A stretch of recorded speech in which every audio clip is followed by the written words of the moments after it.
महाराष्ट्र समेत मुंबई में फर्जी जन्म प्रमाण पत्र का मामला सामने आया है।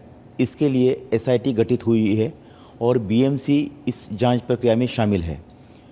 बीएमसी में leader of house standing committee के मेंबर और बीजेपी के नेता गणेश जी खनकर इस वक्त हमारे साथ में है। खनकर साहब, ये जो एसआईटी गठित की गई है, बीएमसी भी इस जांच में शामिल है।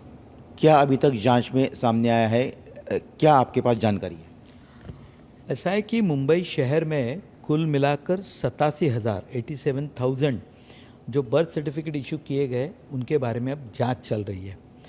अब ये कुछ पहले 2 दिनों पहले तक तो ये आंकड़ा 10,243 का था, जो ऐसे सर्टिफिकेट है कि जिनके पास कोई डॉक्यूमेंट ही नहीं है, वो पूरी तरह से खारिज हो चुके हैं। अब बाद में जांच में ये पता चल रहा है कि ये आंकड़ा 10,000 पे नहीं है, तो ये लगभग 27 से 30,000 पे जा सकता है, जिनको बर्थ सर्टिफिकेट इशू किए गए, लेकिन बर्थ सर्टिफिकेट देते समय कोई ना कोई हम डॉक्यूमेंट लेते हैं, उनके कागजात होते हैं। इनके पास कोई कागजात ही नहीं है, मतलब उनको कोई अस्तित्व ही नहीं है। वो व्यक्ति यहाँ पर है ही नहीं, जिसका जन्म ही नहीं हुआ है, उसके डॉक्यूमेंट बर्थ सर्टिफिकेट इशू किए गए थे। ये अभी की स्थिति है। लगभग ये आंकड़ा 30,000 तक जाने वाला है जांच में। लेकिन अपोजिशन ये कह रहा है कि बीएमसी की तो एक प्रक्रिया है। कोई व्यक्ति अगर यहाँ जन्मता है तो उसका, चाहे सरकारी हो, बीएमसी का हॉस्पिटल हो, निजी हॉस्पिटल हो, उसमें उसकी जन्म की नोंद होती है, रजिस्ट्रेशन होता है, या बाहर से आया तो उसका सर्टिफिकेट उसके पास होता है। लेकिन क्या इसमें ऐसे भी लोग हैं कि जो 25-30 साल उम्र के से भी ज़्यादा है और उन्होंने ये सर्टिफिकेट बनाया है?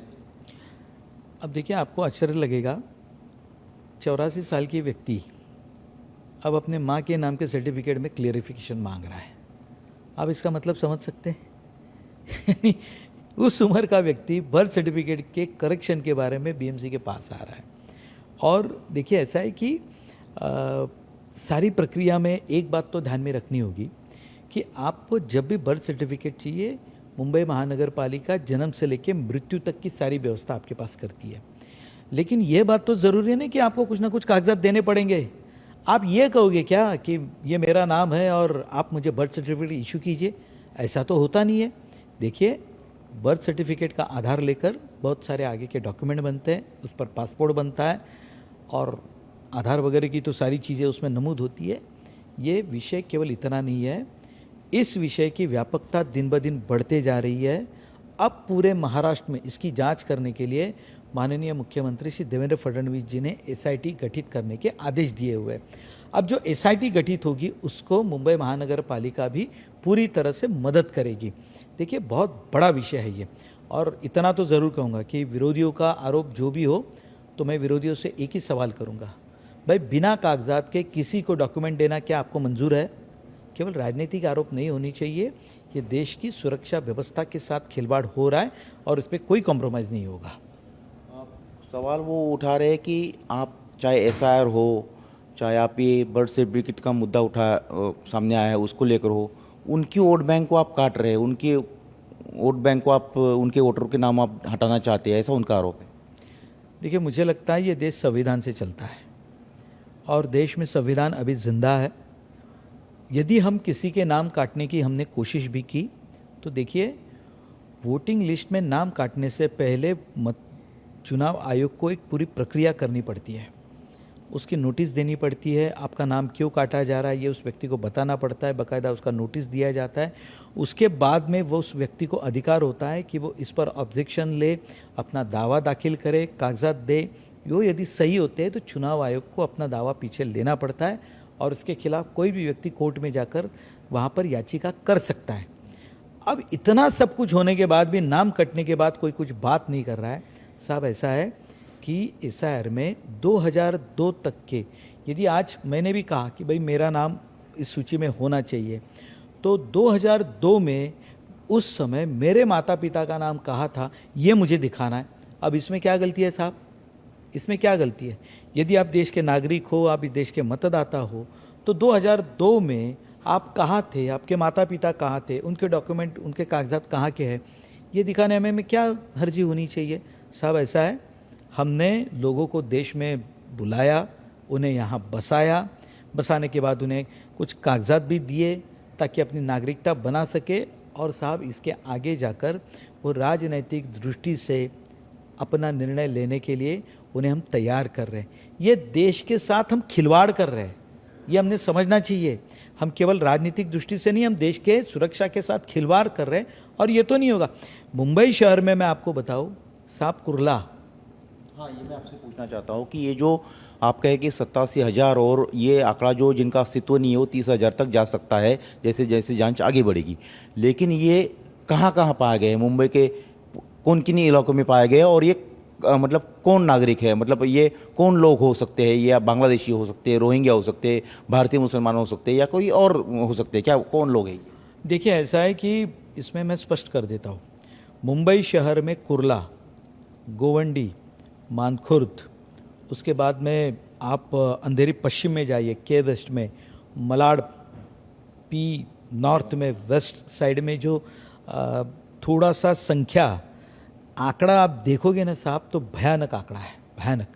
यानी इतनी तरह से एक दिन में, 2 दिन में इतने सर्टिफिकेट वहाँ पर इशू हुए, भाई जितने जन्म होने का सवाल ही नहीं आता है मुंबई शहर में। मुझे बताइए, ये सारे सर्टिफिकेट जब इशू होते तो मुंबई शहर के कितने वार्डों में इशू हुए? और मैंने जो नाम गिना, ये 4 से 5 वार्ड, इनमें कितने सर्टिफिकेट इशू हुए, इनके यदि आप आंकड़े देखोगे ना साहब, तो आपकी आंखें चौंक जाएगी। स्पष्ट रूप से ये ध्यान में आता है कि मुंबई शहर की डेमोग्राफी बदलने का काम शुरू हो चुका है।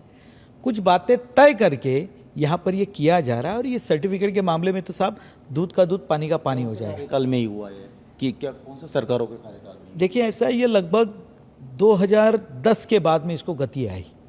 2010 के बाद में इस बात ने तूल पकड़ा, और जो सर्टिफिकेट्स इशू हुए उनकी संख्या जो है, ये 2014 के बाद उसकी संख्या बहुत ज़्यादा बढ़ चुकी है।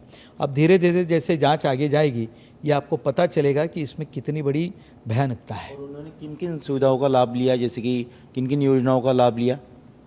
देखिए, ऐसा है, सारी योजनाएं ना साहब, आपने कुछ बातें निकाली तो मैं स्पष्ट रूप से कहता हूँ साहब, यहाँ का भारतीय मुसलमान ये हमारा है, हमें कोई दिक्कत नहीं है, क्योंकि वो हमारा खून है। हम ये भी मानते हैं कि कभी उनके पूर्वज हमारे साथ में ही थे, वो आज कहाँ पर है, वो किस धर्म पद्धति का अवलंबन करते हैं, हमें कोई दिक्कत नहीं है साहब, ये हमारे भाई है।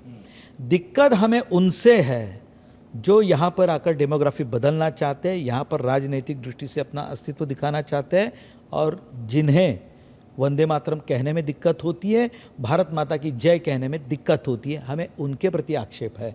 जो यहाँ पर है, जिस मिट्टी से जिसका वर्षों का, हजारों वर्षों का नाता है ना साहब, धर्म पद्धति अलग होने के बावजूद। नहीं, तो जैसे कि मैंने कहा कि इनको इतनी जैसे कि राशन की योजना हो, लाडली बहन योजना हो, महाराष्ट्र सरकार से मिलने वाला घर हो, या प्रधानमंत्री आवास योजना का घर हो, या मतदाता सूची में नाम हो, ये सब तो उनको मिलता होगा।